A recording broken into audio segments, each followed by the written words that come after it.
ሰላም ጤና ይስጥልን ተመልካቾቻችን ከአንከር ሚዲያ ዝግጅት ክፍል ያክብሮ ሰላምታችን እናቀርባለን። ህዝባዊ እምቢተኝነቱ ተስፋፍቷል። ህዝባዊ ተጋድሎም በተጠናከረ ሁኔታ እየተካሄደ ነው። የእንግሊዝ መንግስት በኢትዮጵያ ዜጎቹ ከፍተኛ ጥንቃቄ እንዲያደርጉ የጉዞ ማሳሰቢያ አውጥቷል። በተለይም በአማራ ክልል በኦሮሚያና በትግራይ ክልሎች እንዲሁም በሶማሌ ክልል ዜጎች ጉዞ እንዳያደርጉ ማስጠንቀቂያ አውጥቷል። የተለያዩ ሀገራትም በኢትዮጵያ ዜጎቻቸውን ጥንቃቄ እንዲያደርጉ ማሳሰቢያ እየሰጡ ይገኛሉ። ህዝባዊ አመጽ ተፈርቷል። በኢትዮጵያ በየቦታው የሚታየው የህዝብ ተቃውሞ ወደ አጠቃላይ ሀገራዊ የህዝብ ንቅናቄ እንደሚሸጋገር ምልክቶች እየታዩ ነው። በአርባ ምንጭ፣ በዲላ፣ በጋምቤላ፣ በሲዳማ ህዝባዊ እምቢተኝነትን በማንሳት ህዝቡ አደባባይ ወጥቶ ተቃውሞን እየገለጸ ይገኛል። በዛሬው ዝግጅታችን በአማራ ክልል ያለውንም ወቅታዊ የተጋድሎ እንቅስቃሴ እንመለከታለን። የጦሩ አመራሮች ተይዘዋል፣ ተገድለዋል። በተለያዩ አካባቢዎች ከፍተኛ ቁጥር ያለው የአብይ አህመድ ሰራዊት እንደዚሁ እጅ እየሰጠ እንዳለም በሚደርሱን መረጃዎች ማረጋገጥ ተችሏል። ከህዝባዊ እምቢተኝነቱ እንጀምራለን። የእንግሊዝ መንግስት የጉዞ ማስጠንቀቂያ አውጥቷል። በኢትዮጵያ በበርካታ አካባቢዎች ሰላም የለም ብሏል። የእንግሊዝ መንግስት ማሳሰቢያ። ወደ ዘውትር ተሳታፊያችን እንመጣለን። አዳዲስ ከተሞች እየተጨመሩ ነው። ዛሬ አርባ ምንጭ ላይ የ12 ዓመት ልጅ ተገድላ በመገኘቷ ፍትህ እንፈልጋለን ያሉ የአርባ ምንጭ ነዋሪዎች አደባባይ ወጥተዋል። የፍትህ መጓደል ተደጋጋሚ በሆነ መልኩ በአካባቢው የተከሰተ በመሆኑ ህዝቡ በምሬት የተጠራቀመ ብሶቱን ነው ዛሬ ያወጣው። በጋምቤላም እንደዚሁ በዲላም ደሞዝ ከአለመከፈልና ጭማሪው ከመቅረቱ ጋር ተያይዞ ህዝቡ አደባባይ መውጣቱን የሚያሳዩ መረጃዎች እየወጡ ነው ያሉት። በርካታ አካባቢዎች እየተቀላቀሉ ነው። ህዝባዊ እምቢተኝነት በኢትዮጵያ ተጀምሯል። እውነት ነው መሳይ። እንግዲህ በሀገሪቱ ውስጥ ለውስጥ በጣም በከፍተኛ ደረጃ በደሉን ሲያብላላው ተሸክሞ ቆይቷል። የኢትዮጵያ ህዝብ አሁን ፈንድቶ ወጥቷልኝ። በተለይ ከአዲስ አበባ በደቡብና በስተምዕራብ አካባቢ ያለው ኦሮሚያን ጨምሮ ጋምቤላ፣ ቤንሻንጉል ጉሙዝ፣ ደቡብ ምዕራብ ኢትዮጵያ፣ ማዕከላዊ ኢትዮጵያ የሚባሉ እነዚህ 5 ክልሎች ላይ ህዝቡ ወደ አደባባይ ወጥቶ መንግስትን እየተቃወመ ነው የሚገኘው። ከዚህ ከ2 ቀንና ከ3 ቀናት በፊት በደቡብ ክልል በሐዋሳ ከተማ በጣም በቅርብ ርቀት ገኘው ቦና የምትባለው ወረዳ ላይ በጣም መንግስት መቆጣጠር አቅቶት ትናንትናም ዛሬም እንደዚሁ ማህበረሰቡ ወጦ ከፍተኛ ተቃውሞ እያሰማ ነው። አሁን ደግሞ ትናንትናና ዛሬ በአርባ ምንጭ የታጠቁ ኃይሎች ከፍተኛ የሆነ አመጹን ለማብረድ ከፍተኛ ጥረት ቢያደርጉም ከቁጥጥር ውጭ ነው፣ ከአቅማቸው በላይ ሆኖ ከተማው ህብረተሰብ ወደ ጎዳና ወጦ ተቃውሞውን በማሰማት ላይ ነው የሚገኘው። ይሄ ነገር በጋምቤላም እንዲሁ ከመንግስት ሊቆጣጠረው ወደማይችል ደረጃ ደርሶ ህብረተሰቡ ከታጠቁ ኃይሎች ጋር ፊት ለፊት እየተጋፈጠ ነው የሚገኘው። እንግዲህ በመምህራን የተጀመረው፣ በመንግስት ሰራተኛው የተጀመረው፣ በሐረር አካባቢ ደግሞ እንዲሁ በምዕራብ ሐረርጌ ደግሞ በፖሊስ ሰራዊት አባላት ደሞዝ አልተጨመረንም፣ እኛ ተነጥለን ቀርተናል፣ ደሞዛችንም እየተከፈለን አይደለም በማለት ወጥተዋል። አሁን አጠቃላይ የመንግስት ሰራተኛው ብቻ ሳይሆን ለስርዓቱ አገልጋይ የሆነ መሳሪያ አንግቦ ስርዓቱን ለማስቀጠል ጥረት ሲያደርግ የነበረው ኃይል በሙሉ በመንግስት ላይ ተቃውሞ እያስነሳ ነው የሚገኘው። እውነት ለመናገር ይሄ ነገር ከአጠቃላይ ህዝባዊ በመሆኑ ከእንግዲህ በኋላ መንግስት በፍጹም ሊቆጣጠረውና አዳፍኖ ሊያስቀረው የማይችል ደረጃ ላይ ደርሷል። የታጠቀ ኃይልን የማይፈራ መሳሪያ ያነገበን ኃይል የማይፈራው ትውልድ አሁን ተፈጥሯል። አሁን ዛሬ በአርባ ምንጭ ያየነው መሳሪያዎች፣ ጥይት ይተኮሳል። ነገር ግን ድንጋይና ዱላ ይዞ አመጽ ለማስነሳት እና ወደ ታጠቁ ኃይሎች ጋር ግጭት ለመፍጠር ፊት ለፊት እየተጋፈጠ ነው የሚገኘው። በጋምቤላ የተመለከትነው ተመሳሳይ ነገር ነው። በትናንትናው ዕለትም እንዲሁ በዲላ አካባቢ የተደረገው የተቃውሞ እንቅስቃሴ አድማሱን አስፍቶ ወደ ተለያዩ ወረዳዎች እየሄደ ነው የሚል መረጃ ደርሰውናል። በአጠቃላይ በኢትዮጵያ ከፍተኛ የሆነ የሰላማዊ አመጽ ብቻ ሳይሆን መንግስትን ፊት ለፊት የሚጋፈጥ የከተማ አድማ ይጀመራል ተብሎ ስለታሰበ እንግዲህ 11 እዝን በአማራ ክልል አሰማርቶ ሙሉ በሙሉ ሰራዊቱን አማራ ክልል የወሰደው የመንግስት አስተዳደር አሁን በደቡብ ክልል፣ በደቡብ ምዕራብ ኢትዮጵያ፣ በማዕከላዊ ኢትዮጵያ፣ በጋምቤላ፣ በቤንሻንጉል አካባቢ ማጣፊያው አጥሮት ወዲህ ወዲያ ሲሮረጥ ነው እየተመለከትን የምንገኘው። ምናልባት በተለያዩ አካባቢዎች ያለውን የህዝብ ተቃውሞ በተመለከተ ጥያቄዎቹን እየተነሱ ህዝቡን ወደ አደባባይ የሚያወጡ ብሶቶችን እንደው ጠቅለል አድርጎ መግለጽ ወይም ደግሞ መመልከት ከተቻለም የፍትህ መጓደል፣ የፍትህ መራቅ፣ የመልካም አስተዳደር እጦት፣ የኢኮኖሚ ጥያቄ በእነዚህ ነገሮች የሚሽከረከር ነው። ስለዚህ በአንድም ይሁን በሌላ በመላው ኢትዮጵያ ህዝቡ አመጽ ውስጥ ከወጣ ብሶቱን ወደ አደባባይ በአደባባይ ለመግለጽ ህዝባዊ እምቢተኝነትን የሚጀምር ከሆነ ተመሳሳይ ናቸው አጀንዳዎች። የብሔር አጥርን የዘለለ የሃይማኖት አጥርን የዘለለ ላለፉት 30ና 40 ዓመታት ህወሓት ስልጣን ላይ ከወጣ ጀምሮ አብይም አጠናክሮ ባስቀጠለው የብሔር ፖለቲካ ምክንያት ኢትዮጵያውያን አንድ የሚያደርጋቸው አጀንዳ የለም እየተባለ ነበር። አሁን የምንሰማቸው የህዝብ ድምጾች ተመሳሳይ ናቸው። በሲዳማ ደሞዝ ይከፈለን፣ በሃዲያ ደሞዝ ይከፈለን፣ በጋምቤላ በቤኒሻንጉል ተመሳሳይ ጥያቄዎች ናቸው።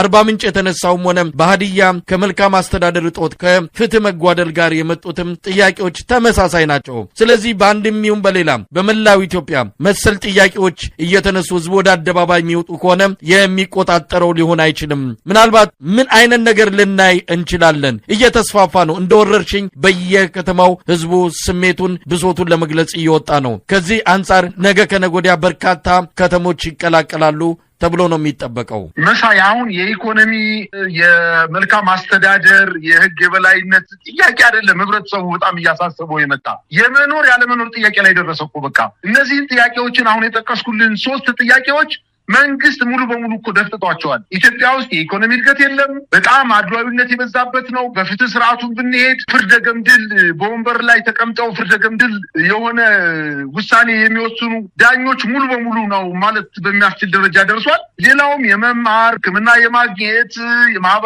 የማህበራዊ ፍትህን የማግኘት መብት አልፎታል እኮ። አሁን ይሄ 2 ዓመት 3 ዓመት 4 ዓመት ሆኖታል እኮ። አሁን የመኖርና ያለመኖር ጥያቄ ነው እያነሳ ያለው። እንግዲህ በደቡብ ክልል መሳይ በደቡብ ምዕራብና በማዕከላዊ ክልል 5 እና 6 ወራት ደሞዝ ያልተከፈላቸው የመንግስት ሰራተኞች አሉ። እነዚህ የመንግስት ሰራተኞች ትዳራቸውን ፈተው ከሚያስተምሩበት ትምህርት ቤት ትተው ከወላጆቻቸው ጋር ሄደዋል። ሚስት በአንድ በኩል ባል በአንድ በኩል ልጅ በአንድ በኩል ሆኖ ትዳር የበተነ ስርዓት እንደሆነ ይታወቃል። ደሞዝ አልከፈለም። ወልቂጤ የሚባለው ወይንም ስልጤ የሚባለው ዞን መሳይ አሁን ትናንትና የደረሰኝ መረጃ የሚያመላክተው በስልጤ ዞን የሚባለው በሁሉም ወረዳዎች ላይ የፍየል አንድ ግለሰብ ፍየልና ዶሮ ሲሸጥ ግብር ከፋዮቹ እዛ ገበያ ላይ ተገኝተው ዶሮ 400 ብር 500 ብር ሽጣልና ይሄን ያክል ግብር ክፈል በማለት እያሰቃዩት ነው የሚገኙት። ትምህርት ቤቶች ተዘግተዋል። መምህራኖቹ እንዲያውም ያልተዘገበለት በስልጤ ዞን በበርካታ ወረዳዎች መሳይ በበርካታ ወረዳዎች ስልጤ ዞን መምህራን የስራ ማቆም አድማ አድርገዋል። የክልሉ አስተዳደር የዞኑ አስተዳደር የታጠቁ ኃይሎች በየትምህርት ቤቱ በመገኘት መምህራንን ሰብስበው ወደ ትምህርት ገበታቸው እንዲመለሱ ለማድረግ ከፍተኛ ጥረት ቢያደርጉም ገንዘብ የሚከፈል ገንዘብ የለንም፣ ፌዴራል መንግስቱ በብድር መልክ ይሰጠናልና በአጭር ጊዜ ውስጥ እንከፍላቸዋለን በማለት እያማለሏቸውና አድማውን እንዲያቆሙ ከፍተኛ የሆነ የፖለቲካ ቅስቀሳ እያደረጉ ነው የሚገኙት። ነገር ግን አልተበገሩላቸውም። ይሄ አሁን የመኖር ያለመኖር ጥያቄ ነው። በህይወት የመኖር ጥያቄያቸው የኢትዮጵያ ህዝብ አደጋ ውስጥ ወድቋል። በልቶ የማደር በሰላም እቤት ውስጥ እርቦት የመቀመጥ መብታቸውን ሁሉ መንግስት ነፍቆታልና ይሄ ነገር በጣም ተስፋፍቶ የቀጠለና አሁን የኢትዮጵያ ህዝብ ብቻ ሳይሆን መሳይ ዓለም አቀፍ ሚዲያዎች እየዘገቡት ያለው ሁኔታ ነው። የኢትዮጵያ ጉዳይ በኢትዮጵያ ላይ ብቻ አይደለም ተቋርጦ የሚቀረው። ምናልባትም በቀንዱና በምስራቅ አፍሪካ ሀገራት ላይ የኢትዮጵያ ችግር ተስፋፍቶ ቀጠናውን ወደ ትርምስ ሊያመጣ የሚችል ስርዓት እንደሆነ በርካታ መጋዘኖች፣ በርካታ መንግስታት፣ በርካታ ድርጅቶች እየጠቀሱ ነው የሚገኙት። ምናልባት ከሰሞኑ የወጣው ዘኢኮኖሚስት መጽሔት በጣም ተነባቢ የሆነ ጋዜጣ ነው። አሁን በኢትዮጵያ ላይ ያወጣው አጠቃላይ የትርምስና አጠቃላይ የረብሻ መንግስት እንደሆነ በሚዲያ ላይ አስነብቧልኝ። ምናልባትም ከተባበሩት አረብ ኤሚሬት ጋር በመሆን በሱዳን አካባቢ የሱዳን ህዝብን ከፍተኛ ጭፍጨፋ እንዲካሄድ ያደረገ መንግስት ነው በማለት በይፋ የአሜሪካ መንግስትም የውጭ ጉዳይ ሚኒስትሩ ወይም ስቴት ዲፓርትመንት ኃላፊው አሁን ሰሞኑን መግለጫ የሰጠበት ሁኔታ ነው ያለው። በአጠቃላይ የኢትዮጵያ መከራና ችግር ከኢትዮጵያ ዘሎ ሌሎችን የጎረቤት ሀገሮች ሁሉ ሊረብሽና ሊያተራምስ እንደሚችል በርካታ መንግስታት እየተናገሩ ነው የሚገኙት። አንተ እንዳልከው የእንግሊዝ መንግስት ወደ ኢትዮጵያ መሄድ እጅግ በጣም አደገኛ ነው ብሎ ለዜጎቹ ማሳሰቢያ የሰጠበት ደረጃ ላይ ደርሷል። ኢትዮጵያ አሁን የመከራ የሀፍረት የስደት የቸነፈር የረሃብ የሞት ቀጠና ሆናለች ማለት ይቻላል። ይሄን ህብረተሰቡ በደንብ አድርጎ ገብቶታል። አሁን በተለያዩ አካባቢዎች በተለይ በደቡብ ምዕራብ ኢትዮጵያ፣ በሲዳማ ክልል፣ በማዕከላዊ ኢትዮጵያ፣ በቤንሻንጉል፣ በኦሮሚያ በበርካታ ከተሞች ላይ ከፍተኛ የሆነ አመጽ እየተደረገ ነው። መንግስት ደግሞ ውጪ ነፍስ ግቢ ነፍስ እነዚህን አስተማሪዎች እነዚህን የመንግስት ሰራተኞች ወደ ስራ ገበታቸው እንዲገቡ ለማድረግ የማስፈራራት፣ የማሰር፣ የመነጣጠል፣ የማታለል ተግባር እየፈጸመ እንደሚገኝና ይሄ ግን እንዳልተሳካለት እና ለወደፊቱ ተስፋፍቶ እንደሚቀጥል ነው ብዙዎች ግምታቸውን እየተናገሩ የሚገኙት። መሳይ እንግዲህ እስካሁን ያሉትን ህዝባዊ እምቢተኝነቶች የተካሄደባቸውና እየተካሄዱባቸው ያሉትን አካባቢዎች በዝርዝር ብንመለከት መላ ኢትዮጵያን የሚወክል ነው ማለት ይቻላል። በደቡብ ኢትዮጵያ በሲዳማ፣ በሃዲያ፣ በአርባ ምንጭ ጋሞ ጎፋ፣ እንደዚሁም በስልጤ፣ በጋምቤላ እነዚህ በአብዛኛው ከጫፍ የደቡብ ኢትዮጵያን አካባቢዎች የሚሸፍኑ ነው። በምዕራብ በቤንሻንጉል፣ በምስራቅም እንደዚሁ በተለያዩ የሐረርጌ አካባቢዎች እንደዚሁ ህዝባዊ ቁጣዎች በተለያየ መልኩ እየተገለጹ ይገኛሉ። ወደ ሰሜን ቢካሄድ እንደዚሁ የአማራ ክልል ረጅም ጊዜ ነው ጦርነት ውስጥ ከገባ፣ ትግራይም ጦርነት ውስጥ ሰንብቶ የቆየ አሁንም በዛ ዳርዳር እያለ ያለበት አካባቢ ነው። የህወሓት ታጋዮችም እንደዚሁ ተቃውሞ እያስነሱ በየጊዜው ሰልፍ የሚካሄድበት ነው። አዲግራት፣ መቀሌ እነዚህ አካባቢዎች በየጊዜው የተቃውሞ ሰልፎች የሚካሄድባቸው አካባቢዎች ናቸው። ወደ ደቡብ አካባቢ ወደ ደቡብ ራያማ አካባቢ እንደዚሁ በየጊዜው ህዝቡ አደባባይ የወጣ ተቃውሞ የሚገልጽበት ነው። በየአቅጣጫው የሚታየው እንቅስቃሴ ጥያቄዎቹ ወደ አንድነት እየመጡ ያሉበትን ሁኔታ ሲታሰብ አገዛዙ ምናልባት በቀጣይ ምን ሊወስድ ይችላል? እንግዲህ በርካታ እርምጃዎችን ሊወስድ እንደሚችል የተለያዩ ባለሙያዎች እየገለጹ ነው። ስርዓቱን በደንብ የሚያውቁ የስርዓቱን ትዕግስት ያጣ አረመኔነትና ጨካኝነት የተረዱ አንዳንድ ሰዎች አስተያየታቸውን እየሰጡ ነው። ከወዲሁ እነዚህን የተነሳሱ የህዝብ እምቢተኝነቶችን በአጭሩ ለመቅጨትና ለመከፋፈል አንዳንድ እርምጃዎችን ይወስዳል። ከግድያ ጀምሮ ለአንዱ ገንዘብ በመክፈል ለአንዱ በመከልከል እንደዚሁ የመከፋፈል ስትራቴጂ ተጠቅሞ ሊያዳክመው የሚችልበት ሁኔታ ስላለ ከፍተኛ ጥንቃቄ ያስፈልጋል የሚሉ ድምጾችን እየሰማን እንገኛለን። እንግዲህ በዚህ አንጻር ምን ጥንቃቄ መደረግ አለበት? አገዛዙ ጥይት ተኩሶ ሊገድል ይችላል። በታንክ ጭምር ገብቶ ህዝብን ሊፈጅ ይችላል። እነዚህ ነገሮች መጠበቅ አለበት። ወደ ህዝባዊ እምቢተኝነት የሚወጣው የማህበረሰብ ክፍል ከአገዛዙ የሚመጣበት ምላሽ ከባድ እንደሆነና የጭካኔ እርምጃ እንደሆነ ተገንዝቦ ከወዲሁ ለነዚህ ለአገዛዙ ምላሾች የሚሆኑ ዝግጅቶችን ማድረግ ይጠበቅበታል። ከዚህ አንጻር ምን ማለት ይቻላል? መሳይ አማራ ክልል ታስታውስ ከሆነ የዛሬ 3 ዓመት ፍጹም ሰላማዊ በሆነ መልኩ የክልሉንም የፌዴራል መንግስቱን ጥያቄ ያቀርቦ ነበር። ሰላማዊ በሆነ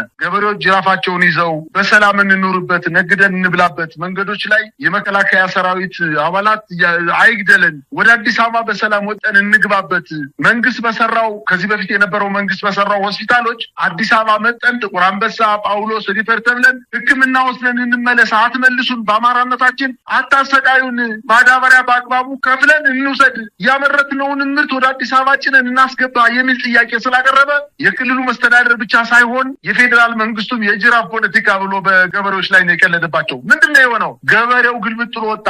ጉልበት የሌለው ገበሬ ልጁን እያስታጠቀ ገንዘብ እየሰጠ መሳሪያ እየገዛ በቃ ከእንግዲህ በኋላ ከዚህ መንግስት